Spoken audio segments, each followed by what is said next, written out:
ভাই বড় রক্তের বাঁধন। যদিও সম্পর্কের অবনতি হয়, সেটি হলো নারীর কারণ। তবুও আমরা হার মানব না, আমরা হার মানব না। তবুও সম্পর্ক টিকিয়ে রাখবো আজীবন।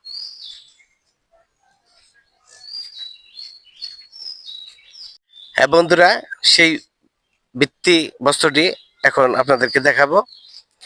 এই হলো সেই ভিত্তিবস্ত্র, যেটা আহ, কিছু খারাপ লোক উল্টে ফেলে দিয়েছিল, এবং ওই প্লেটটিও রাতের আধারে চুরি করে নিয়ে গেছে। বিসমিল্লাহির রহমানির রহিম। প্রিয় ফেসবুক বন্ধুরা, আশা করি সকলেই ভালো আছেন। সকলকে জানাচ্ছি আসসালামু আলাইকুম।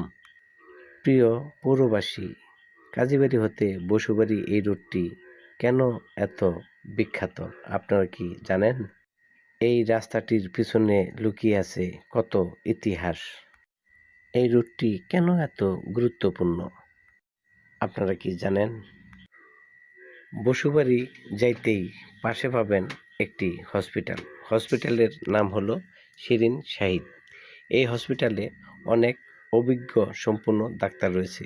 এখানে পাবেন খুব সুন্দর চিকিৎসা সেবা। তাই সকলেই এখানে অবশ্যই সেবা নেওয়ার জন্য আসবেন। এই রুটটির যখন নির্মাণ কাজ প্রথমে শুরু হয়, তখন ক্ষমতায় ছিলেন 2001 সালে জনাব অ্যাডভোকেট আব্দুল সালাম পিন্টু সাহেব, সাবেক শিক্ষা উপমন্ত্রী। তার সাথে মেয়র ছিলেন পৌরসভার জনাব আব্দুল কাদের কবির উজ্জ্বল সাহেব।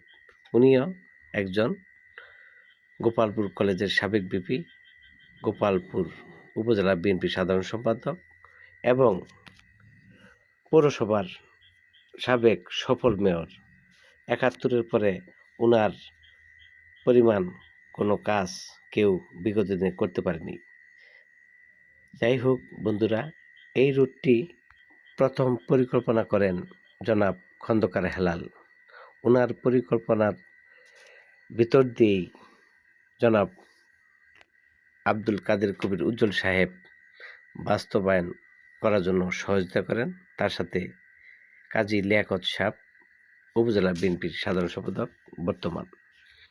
যাই হোক বন্ধুরা, জনাব কাজী লিয়াকতের সহকর্মী এবং বন্ধু এবং তার খুব কাছের একজন মানুষ জনাব খন্দকার শাহজাহান সাহেব ওনার বন্ধু ছিলেন।